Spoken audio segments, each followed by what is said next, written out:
The idea for Kidulthood came about because I'd grown up in the area that the film was set, and I kind of had lived some of that life when I was younger. I was seeing a lot of young people around those days just behaving in what I thought was a bit wilder than the way I used to behave when I was younger. So I kind of sat around for a while mulling over an idea that I had about putting some bits of my life together with what I was seeing. And then I saw a play. The writing annoyed me so much that the guy was kind of saying he knew about young urban street culture, and he obviously didn't, and it annoyed me so much I went home and started writing. The characters in the film were is sort of based on me when I was younger, and Mooney J, and basically the activities they get up to are loosely based on myself and a few friends I had and when I was younger and what we used to get up to. The girls, again, are just based on girls and people that I knew at that sort of time, and also some of the young people that I saw then or still are around today, just, you know, disrespecting their bodies and behaving in a way that is not the way that they were probably brought up to behave. I kind of wanted it to be a day because I wanted to get the impact of it being a quick period, and how everything seems exaggerated to young people. Everything, no matter what happens, it seems like it's fast and it's quick and it's always big for them. It's always big drama. So I thought that setting it in that sort of time frame would capture that sort of almost exaggerated feel from their eyes.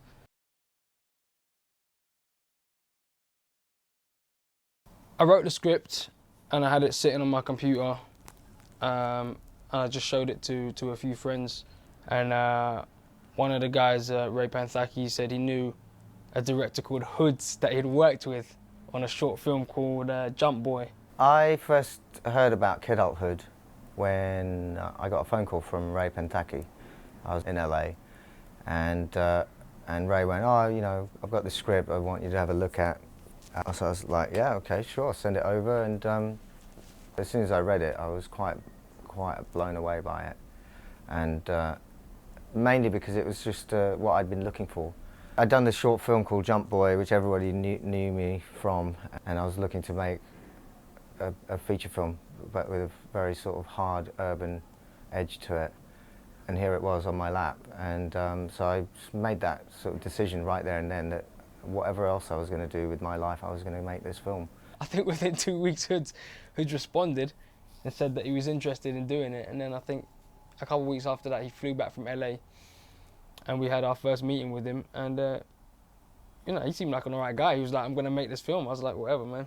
You know, if you think you can, go for it." It was a great meeting. We all met up and had a chat, and I think the thing about Noel that you got right from the beginning was that he means business. He was just raring to go. My initial reaction was, yeah, here's a new talent, there's a new kind of genre, there's a new kind of film, and what is very likely to happen is I take the script to a producer, and then we end up developing it for 3 years, 5 years, and then it's lost its, ends up being a completely different story, and it's lost that kind of raw edge to it. But what I thought was you could also do is actually just tweak a few bits of it and keep the bulk of the script as is, and just make it. Okay, it might have a few little holes or flaws in it, but it's just one of those films that needs to just come out and get out because it's of its time. Britain has been waiting for something like this for such a long time, and here it was, and it was up to me to make sure that it happened in the best possible way. I've seen films like this from all over the world, but I've yet to see it out of the UK, and I just felt, we have elements and stories like this in the UK, and in London in particular, and it's never been exploited, never been used, never been shown. And I want to see that. I knew that I could make a film out of it that was visually interesting as well as being culturally relevant. He had sort of ideas of the way he wanted the script to progress in terms of development. He really took on board some of the comments and notes that I had about the script and how I felt it needed to go forward. Since he was going to direct and produce, he came on board with some ideas, and we spent probably the next 3 months in various rooms at his place or my place, just during the days, just kind of reworking the script. Noel was never like precious with the script, where he was just like, "No, I'm having this and that's it," because I believe in it. He was completely up for you know, consulting and arguing about things, and that's why we work so well together. That's why, you know, we both got what we wanted out of the script, and it never felt like we were compromising. I was going to produce and direct this myself because I felt A, that would be cheaper, and B, it would be quicker. And you know, that's something that I was pretty adamant about, that this film had to be made quickly. And so just starting to go out with it to the establishment in the film industry had a lot of interesting responses. Everyone seemed to get the script. A lot of people were scared of it. You know, they were very honest and said, yeah, this is too strong for us. It was like, you know, the script was radioactive. You know, they just wanted to get it out the door as quickly as possible. They knew it was hot, they knew it was good, but they just didn't want to touch it. But luckily, you know, or maybe unluckily, you know, we had some good responses from the Film Council and Film 4 were the first people that came on board. And it looked like they were going to make it. We got a bit of money for casting, and we started casting. They put up some money to do this casting and a read-through, which is like where we found our main cast, as it turned out. And that read-through, I think, was a really amazing experience for all of us, that first read-through, because it just proved to us that we had something special. It was entertaining, it was shocking, it was interesting, and it was funny. I don't know what Sam done, but he's not here, you understand me? He's Sam. And I didn't understand why, based on that, you know, these guys wouldn't go ahead with the production, but they didn't. When the film collapsed the first time, I mean, I was kind of annoyed, but at the same time, I wasn't that bothered, because, you know, number one, I kind of knew the film would get made eventually, and two, it was like, you know, people that aren't going to get the film, you don't want them making it. We then went back into development. You know, we did another 3 months on it. We ended up with a script that all of us were really happy with. And when we went back to the Film Council, they turned around and said, actually, we don't want to do this film anymore. We're looking at February, March time, 2004. I was pretty much left out in the cold on my own. I was about to go to the States and remortgage my flat over there and take out whatever money I could and just start the ball rolling with that money. But in the meantime, I'd met this young producer called George Isaac.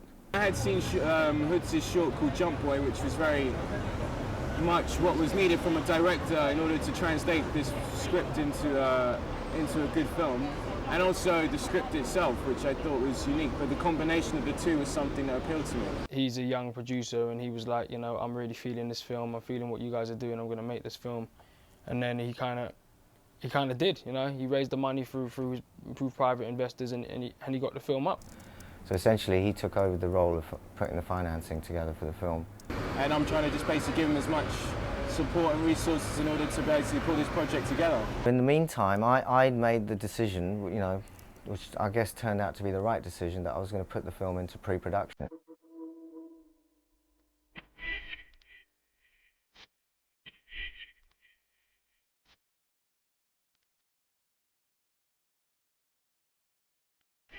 My job is to spend money, and I spend most of my time not spending it. So this was like coming into July 2004. I decided that with the money that I had available to me, I would find the locations. With a location manager, I was going to finish off the casting and make sure that we had everyone in place. Hopefully by the time we got to the end of that process, the rest of the money was going to be in the bag, and we can carry on and just start shooting.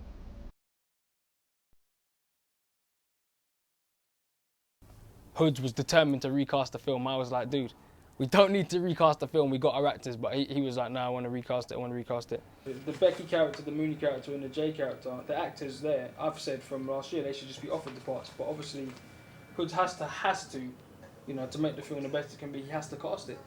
So I'm sitting here quite smugly and satisfied, like, you know, saying, I don't want to say I told you so, but I told you so, kind of thing.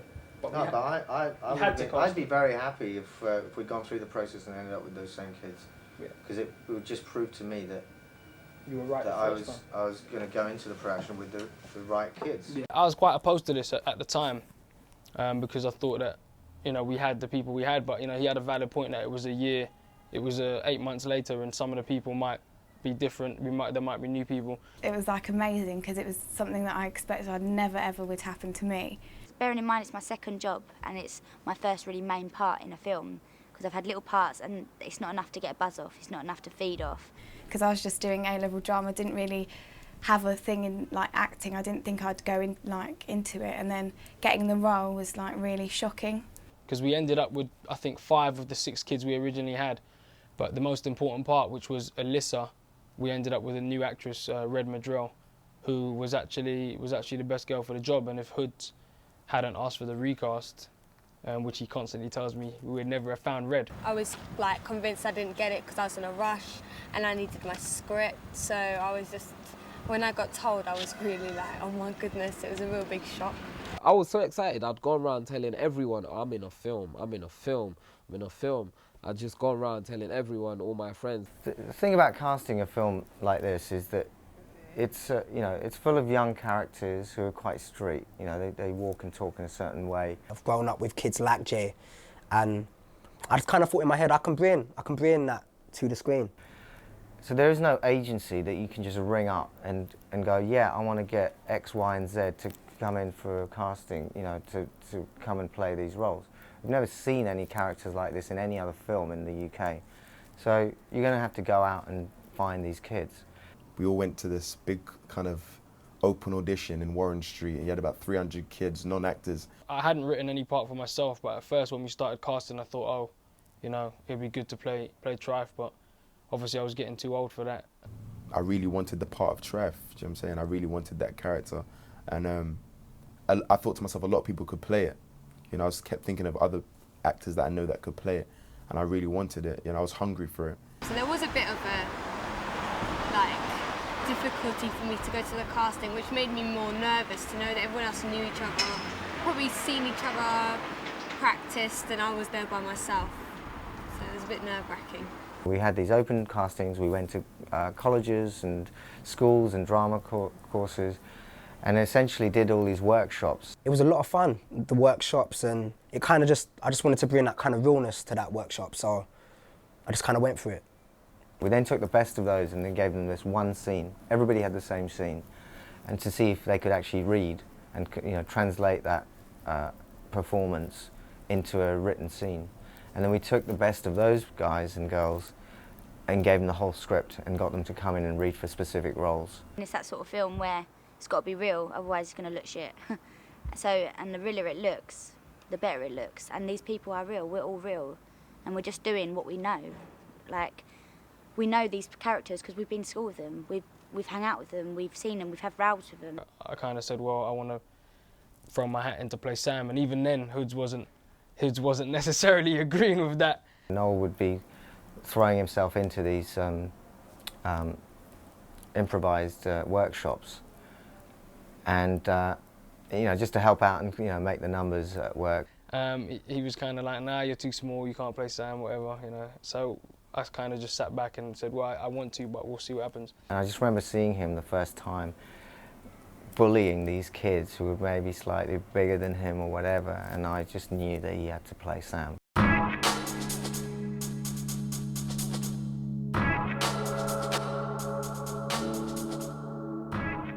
You know, that's the process we used. I mean, I learnt to do that when I did my first short film, and I did that on this film, and it actually worked exactly the way we needed to, and we found the right kids. And everyone's got that sort of edge with them, like, is it going to go through? Is it, you know, that sort of fear whether it's going to happen, but I think we're all so excited that nothing can stop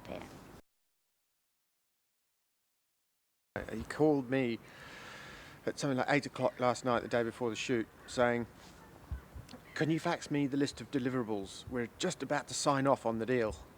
And it was like, I was like, You mean we haven't signed off? We're shooting tomorrow.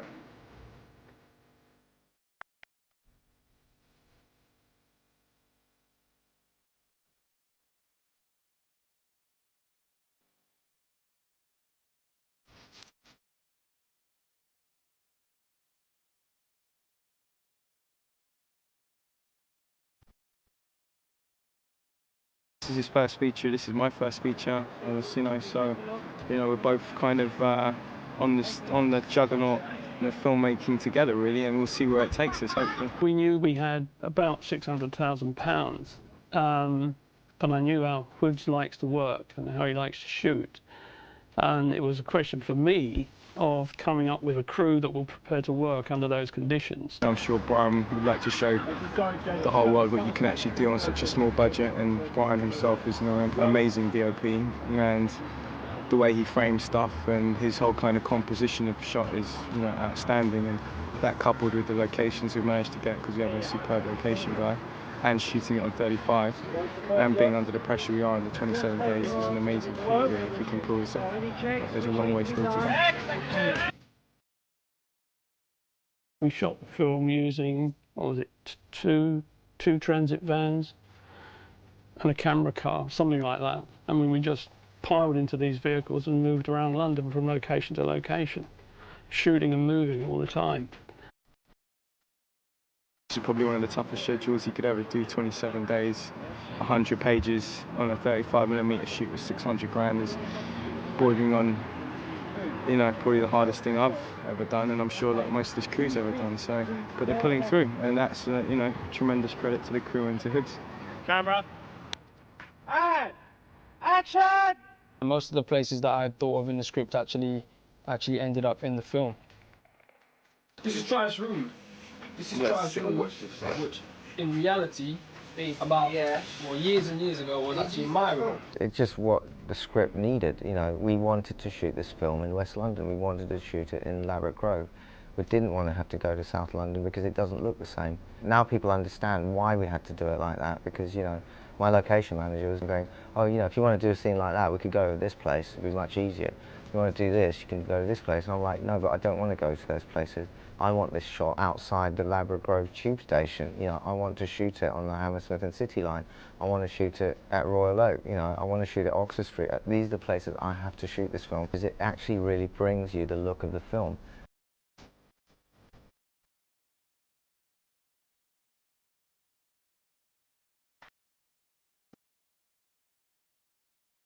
My favourite memories of the shoot were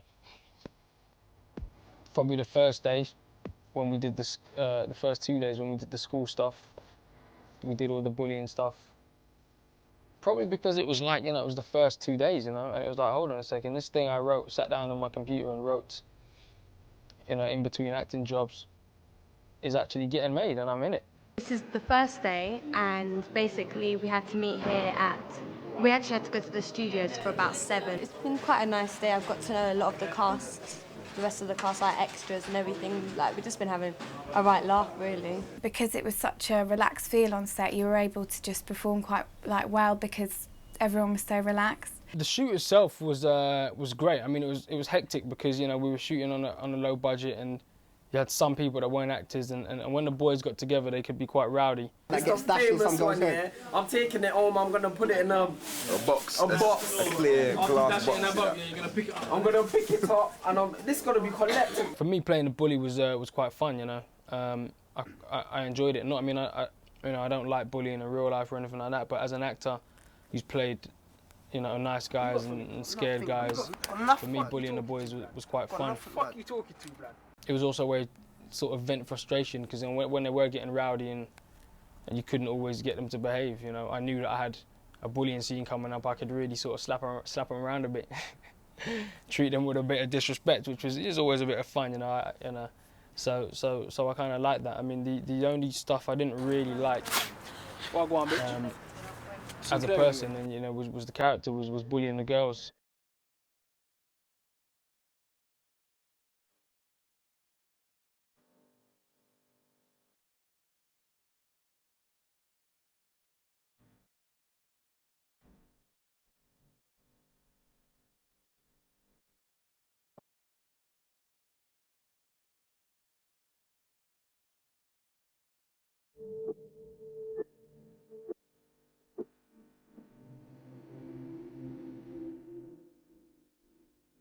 You know, Hoods is a very good director, and he's fully aware of what the schedule is and what we have to do, and to be honest with you, he's doing a magnificent job, but I'm not telling him that because until we get to the end of shooting. All the people that were on my crew were people that I'd worked with before, my friends.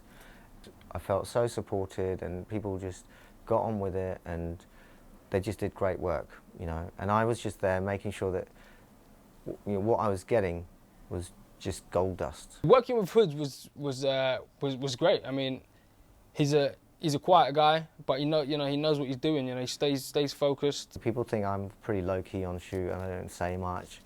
Actually, it's all going in through my eyes into my brain, and I'm going, this is going to be amazing. When things are going wrong, then I'll shout and scream and go, you know, we need to do something else. Doesn't need to give a lot of notes, and doesn't always give a lot of notes, but the notes he does give steer you in the right direction. You know, he's kind of one of those directors that will just watch more than anything, but he only needs to say to you, tilt your head to the left or tweak it or say that this way, and then you would literally see the actors change their performance, and you think, all right, he does know what he's talking about. Well, he's much better than I expected. He's wicked. He's just so on the mark about things. He's straight. He's like, he will tell you what he thinks, and he's got a very arty sort of way of thinking, I think, and I think that's exactly what this sort of creativity needs, like this sort of film. He nurtured me, and he kept me under his wing, and yeah, he just made me realise that this film can really make me and make a mark for me more than anything. He's dealt with us so well. Like, he hasn't talked to us down like kids. He's talked to us like grown-ups and what he wants, and hopefully we give him what he wants.